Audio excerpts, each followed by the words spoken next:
Once upon a time, in a cozy little house with a big green garden, lived a mother pig with her 3 little pigs.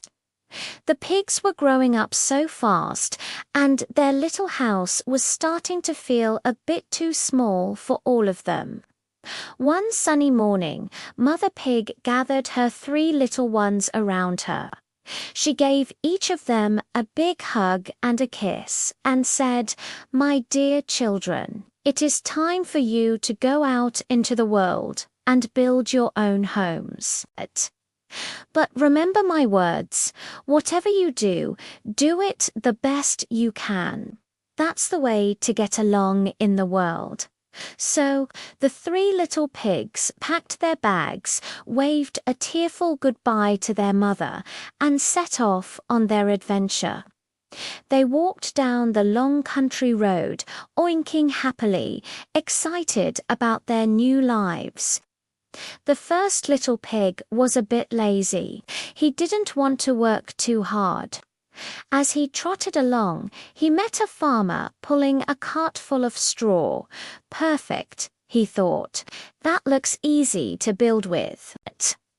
He politely asked the farmer, "Please, sir, may I have some of that straw to build a house?" The farmer, a kind man, smiled and gave him a big bundle of golden straw. The first little pig was thrilled. In no time at all, he had built himself a little house of straw. It wasn't very strong, but it was quick. He sat down inside, feeling very pleased with himself, and started to play his flute. The second little pig, who was a little less lazy but still wanted to finish quickly, saw his brother's straw house. He thought, "I can do better than that, but I still want time to play."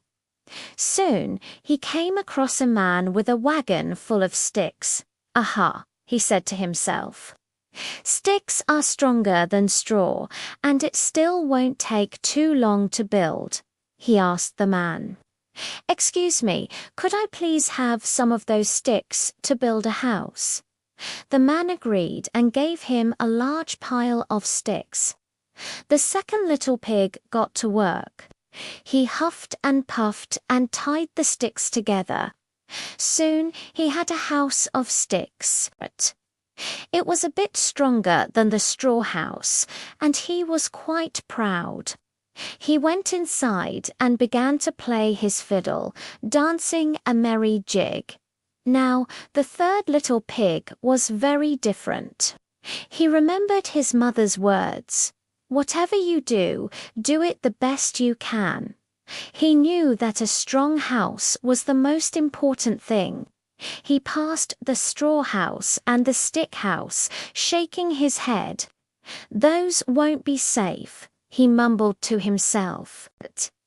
He kept walking until he saw a man with a heavy load of bricks. "Now that's what I need," he thought. He walked up to the man and said, "Sir, would you be willing to sell me some of those bricks to build a house?" The man saw the determination in the little pig's eyes and sold him a whole cartload. Building a house of bricks was hard work. The third little pig had to mix mortar, lay each brick carefully, and build a strong foundation. He worked all day long after his brothers had finished playing. He built a sturdy little house with a strong wooden door and a big brick chimney. When he was finally done, he was very tired, but very, very proud. He knew his house was safe and strong. He went inside, put a pot of water on the fire, and settled down to relax. Little did the pigs know, a big bad wolf was lurking in the woods nearby. He had been watching them all day, and his tummy was rumbling. He licked his lips and thought, 3 little pigs for dinner. What a treat! First, the wolf crept up to the house of straw. He knocked on the door. Little pig, let me come in. He growled. The first little pig peeked through a crack and saw the wolf's big teeth. Not by the hair of my chinny chin chin. He squeaked in fear. The wolf's eyes narrowed. Then I'll huff and I'll puff and I'll blow your house in, he roared, and he took a deep breath. And he huffed, ... and he puffed, and he blew the straw house all to pieces. The first little pig squealed and ran as fast as his little legs could carry him to his brother's house of sticks. He burst through the door, shouting, the wolf is coming!" The two pigs huddled together, trembling as they heard a loud knock. Little pigs, let me come in," snarled the wolf from outside. "Not by the hair of our chinny chin chins," they both cried out. "Then I'll huff and I'll blow your house in," bellowed the wolf. He took a great big breath, and he huffed, ... and he puffed, and the house of sticks came tumbling down. The two terrified pigs scrambled from the wreckage and ran for their lives. They sprinted all the way to their brother's house of bricks, banging on the strong wooden door. "Let us in, the wolf is coming," they screamed. The third little pig quickly opened the door and pulled his brothers inside, locking it securely behind them. Just then, the wolf arrived, out of breath but very angry.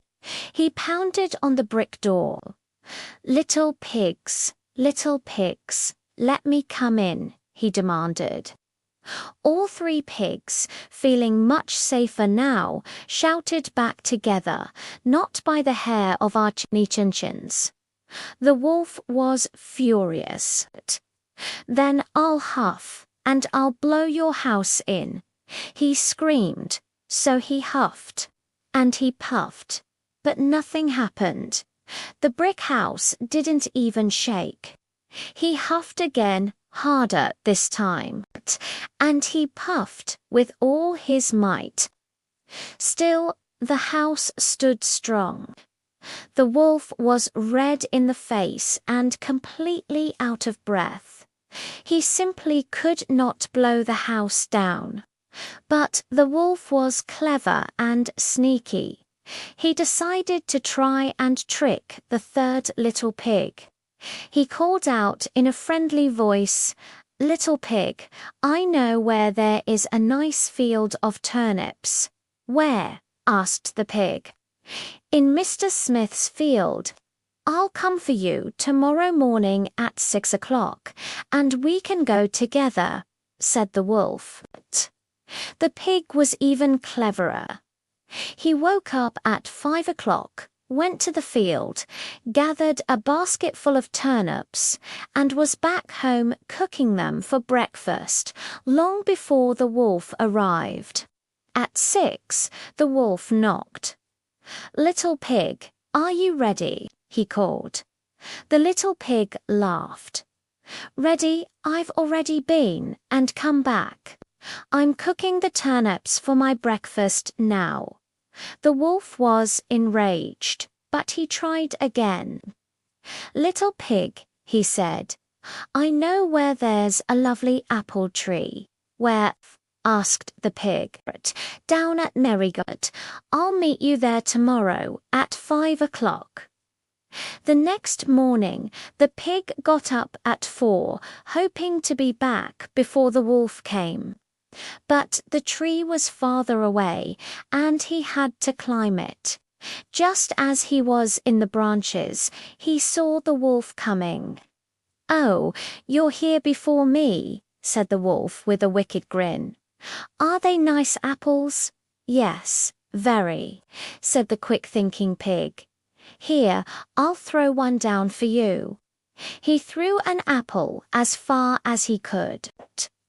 While the wolf ran to get it, the little pig jumped down from the tree and ran all the way home. The wolf was absolutely furious now. He had been outsmarted twice. He had one last desperate idea. He climbed onto the roof of the brick house and shouted down the chimney, "I'm coming to get you, little pig. I'm coming down the chimney." But the third little pig had heard him climbing. He knew exactly what to do. He quickly put his big pot of water, which was now boiling, right under the chimney. The wolf slid down ... and splash. He fell right into the pot of boiling water. That was the end of the big bad wolf. The three little pigs lived happily ever after in the strong brick house. The first two pigs learned a very important lesson that day. It's always worth taking the time to do things right. And they all agreed that their brother, the third little pig, was the smartest of them all. Thanks for watching our story today. I hope you enjoyed it. If you did, don't forget to give this video a thumbs up and subscribe to our channel for more fun stories. See you next time.